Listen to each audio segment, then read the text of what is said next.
Hello again, and welcome back to Farrand on Film. This is the first of two episodes covering one of the second set texts on paper 2, Tsotsi. Tsotsi was released in 2005. Based on a novel from the 1950s, the original story of Tsotsi was set at the height of apartheid.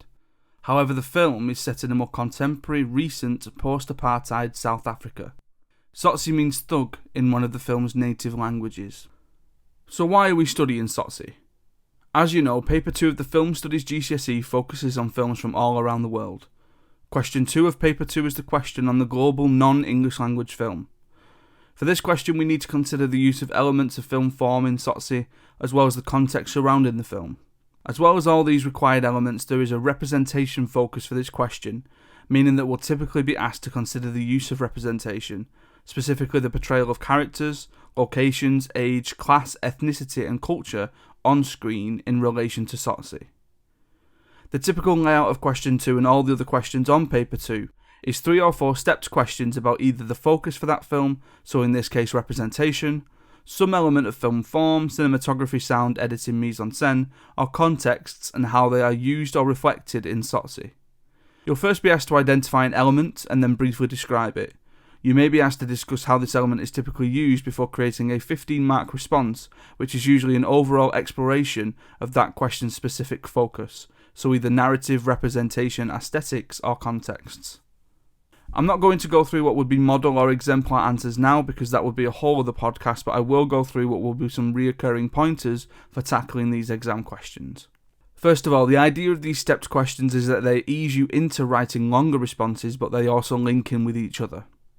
And finally, while this may seem obvious, the term from your chosen film has been known to throw people off or confuse them in the past. There are a total of 5 films or 5 pairings of films that the exam board provide us teachers with.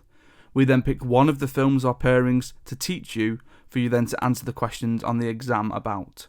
So in this case, your chosen film is Tsotsi. So where can you find Tsotsi? Tsotsi is available to buy online for $4.99 from Amazon Prime. If you prefer to do the old school way of things, a new and sealed copy of the DVD from Amazon is $5.99. For me, this has been the hardest film to try and get hold of, so I would advise that you either buy a copy of the DVD or buy a digital copy from Amazon Prime. There are also lots of clips scattered about on YouTube, including the Movie Clips channel and once again on Ian Moreno Melgar's Film Studies Fundamentals channel. So some context surrounding the film then. The film's set in Johannesburg in South Africa. The title of the film and the name of the main character comes from urban slang used in South Africa and when translated means thug. Adapted from a novel set in the 1950s, although the film changes the time given a more contemporary and modern setting. Tsotsi won 17 awards in total, including the Oscar for Best Foreign Language Film.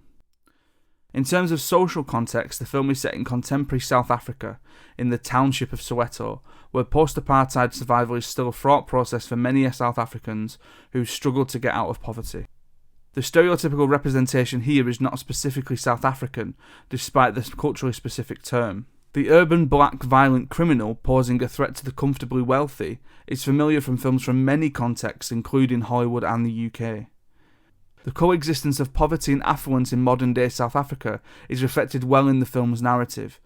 Essentially, this is symbolised effectively by the gate in which the Jubes attempt to protect themselves from people like Tsotsi, but in which John Jube opens at the end of the film as he calls Tsotsi brother. The theme of decency and the exploration of the roles of mothers and fathers as carers is one big thematic thread across the film. Setting the film in a post-apartheid South Africa allows it to represent themes that are common to many black people around the world. Themes that have expressed themselves recently in the Black Lives Matter movement in the US and elsewhere.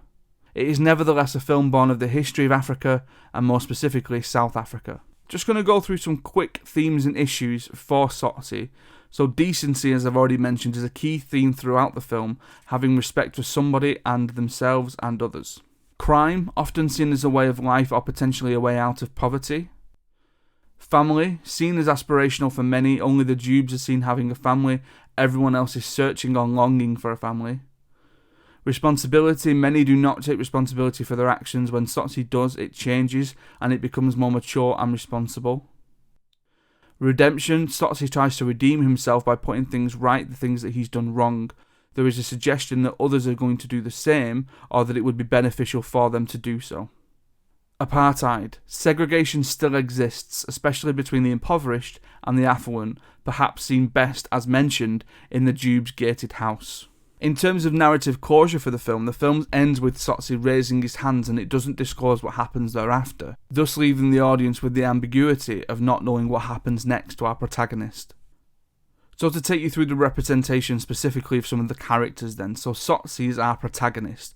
He is the eponymous character and the one who arguably shows the most growth and reflects the themes most clearly. He runs away from home after being left by his abusive father due to his mother dying from an undefined disease, but this is heavily hinted at being AIDS. As a young child, David lives with other homeless children in construction pipes. The film focuses on him years later as a young adult and a gang leader now called Tsotsi. After being involved in a shooting, he accidentally kidnaps a 3-month-old baby. Tsotsi is often seen as the gang leader, which is clear in the positioning of him in the frame and his body language. His naivety and his inability to drive is reminiscent of him being a teenager. His clothing and the use of the Kwaito music, which is similar to hip-hop, also reflects him being a teenager.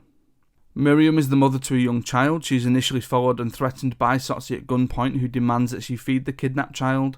She shows her kindness by offering to look after the child when Tsotsi visits for a second time, and is in many ways a surrogate mother for Tsotsi as well. She is very reflective of the key theme of decency. She is a single mother, one of many in the township. She's extremely resourceful. Her ability to make the mobiles and other items to make money shows how she can take basically trash or garbage and turn it into money and help herself and her baby. She is a homemaker, and in contrast to Tsotsi's home, Miriam shows her ability to create a warm and happy environment for herself and for her baby.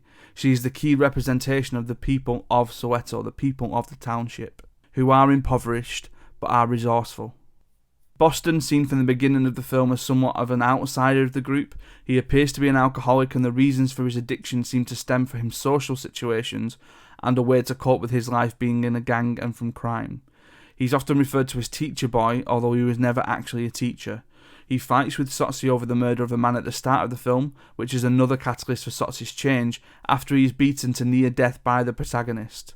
He is often the voice of reason, again going back to this theme of decency. Butcher is the closest thing that we get in the film to a traditional antagonist, given his violent nature, which often creates issues for the gang.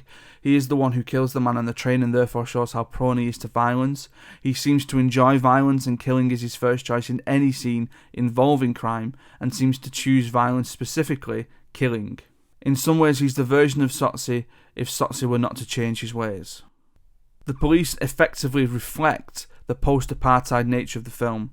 We have one police officer who is black, one police officer who is white. We are seeing the post-apartheid in action here, moving towards equality, but it is the white Captain Smith who takes charge and orders the black Sergeant Zuma around. And finally, the Jubes. They are nouveau rich, meaning newly rich. In the last 50 years, black people would not have been in the financial position that the Jubes are in this film. For this reason, they represent a type of family and people who are able to be rich for the first time. They are clearly well off. They live in a large gated home, drive expensive and executive cars. Some key narrative elements then, just to finish off. This film clearly draws influence from the US crime movie and hip-hop culture.